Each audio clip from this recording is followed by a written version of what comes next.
Physicians today, in your 1-minute physician vitality session, we're talking about how you start looking at your fitness like you do an investment portfolio, diversifying your investments, brokerage accounts, retirement accounts, real estate, crypto, whatever it is. You're not putting all of your money into one particular pot. If you're somebody that doesn't necessarily enjoy going to the gym, this is where you want to diversify your physical activity to help with adherence, long-term progress. Yes, you absolutely want to have at least 2 days per week where you're doing some resistance training.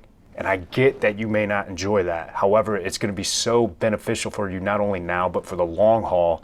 And especially when you get to the point where you're retired and you want to enjoy your free time that you have and travel and play with your grandkids and do things that require some sort of physical capacity and ability. For that stuff, hire a professional. But outside of that stuff, find stuff that you enjoy, or maybe that you once enjoyed that you don't do anymore. Use your strength training to prepare you for those activities. So this could be something like tennis, hiking, running, soccer league, whatever it is.